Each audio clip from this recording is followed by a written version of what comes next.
was something that he was making up from Tibetan Buddhism, but it's really called the Northeast Kingdom. And but north of White River Junction, that's considered the Northeast Kingdom.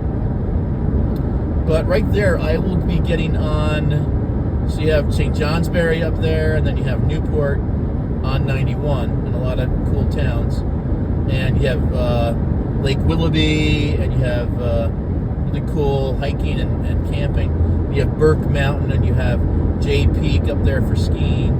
For the skiers that are on here, hey, we just had a great ski season in Vermont, and the Northeast in general is fantastic. Great snow. Hope we have another one next year. I had one skiing for 2 full weeks. I was so lucky at Smuggler's Notch, where I go in Jeffersonville, right on the other side of Stowe, Mount Mansfield there. It's called Madonna. There's a famous zero gravity beer now called Madonna. It's their double IPA. Highly recommend it. Zero Gravity is a great beer. I love Long Trail, though, also in Vermont. I also love Switchback. I also love, I love them all. I love Fiddlehead.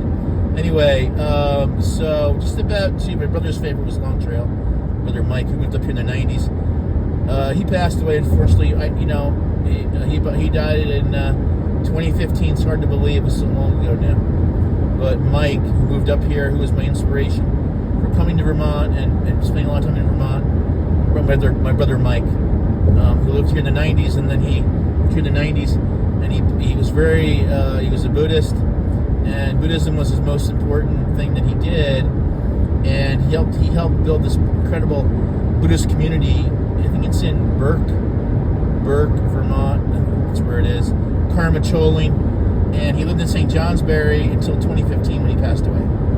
And he was only 64 years old when he passed away. And he had a very, very rare cancer. But they think he went to college in New Mexico and used to go camping out in the mesas and live there, and would go out in the desert and ride Harleys and Indians out in like 1970, 71, 72, out to the mesas out there and camp. And the theory is he was exposed to some kind of radiation from the test sites. But look at that sky. Look at the mountains here. Beautiful green mountains. So here's another bridge they just rebuilt, thanks to President Biden and the infrastructure bill that Biden passed. No one else could get it done. Trump couldn't get it done.